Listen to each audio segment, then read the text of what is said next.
চিংড়ি মাছ ভালোবাসে না এরকম বাঙালি পাওয়াটা কিন্তু আসলেই দুরূহের ব্যাপার, তাই না?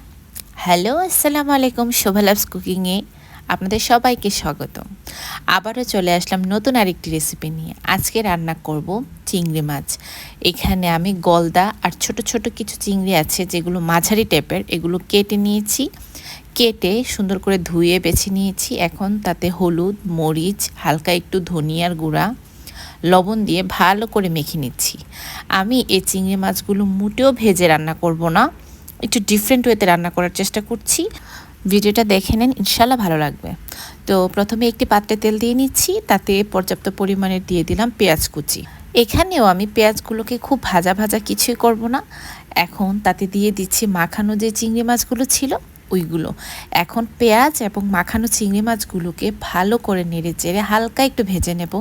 এটা কিন্তু কোনো ধরনের ভাজাভাজি না, এক ধরনের মশলা কষানো বলতে পারেন। আর এভাবে যদি রান্না করেন চিংড়ি মাছের মধ্যে যে মশলাটা ভালো করে ঢুকে আর খেতেও দুর্দান্ত লাগে। আর এখানে দিয়ে দিলাম দুটো টমেটো কুচি করে। আপনারা চাইলে একটাও দিতে পারেন, বা টমেটো কেচাপ যেটা আছে, সস যেটা আছে, ওইটাও ব্যবহার করতে পারেন। তো এখানে দিয়ে দিলাম আধা চামচের মতো আদা বাটা, আর আধা চামচের মতো দিয়ে দিলাম রসুন বাটা।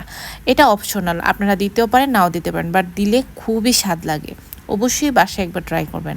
আর এখানে স্টারশিপের 10 টাকা দামের একটা দুধের প্যাকেট ব্যবহার করেছি। এখানে যদি আপনারা লিকুইড দুধ ব্যবহার করেন তাও ভালো, দই ব্যবহার করেন তাও ভালো।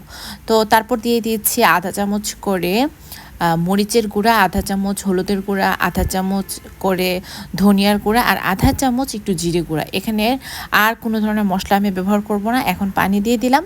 এখন যতটুকু পানি দিয়েছি এই পানির মধ্যেই কিন্তু চিংড়ি মাছ যত মশলা আছে এবং পেঁয়াজ আছে কষিয়ে আসবে এবং রান্নাটা কমপ্লিট হবে। দিয়ে দিলাম 3টা কাঁচামরিচ। কাঁচামরিচটা যদি কেউ ঝাল বেশি খেতে চান তাহলে আপনাদের পরিমাণ মতো নিতে পারেন। আর ধনিয়া পাতা দিয়ে দিলাম। এখন এটা ভালো করে কষিয়ে নেড়ে চেড়ে রান্না করে আমি গরম ভাতের সাথে পরিবেশন করব। আর এভাবে যদি চিংড়ি মাছটা আপনারা রান্না করেন আর গরম ভাতের সাথে যদি পরিবেশন করেন, খেতে কিন্তু দুর্দান্ত লাগে। আর এরকম নতুন নতুন রেসিপি পেতে শোভা লাভস কুকিংয়ের পাশে থাকবেন। আর অবশ্যই লাইক, কমেন্ট, শেয়ার আর ফলো দিতে ভুলবেন না। আজ এই পর্যন্তই, টাটা।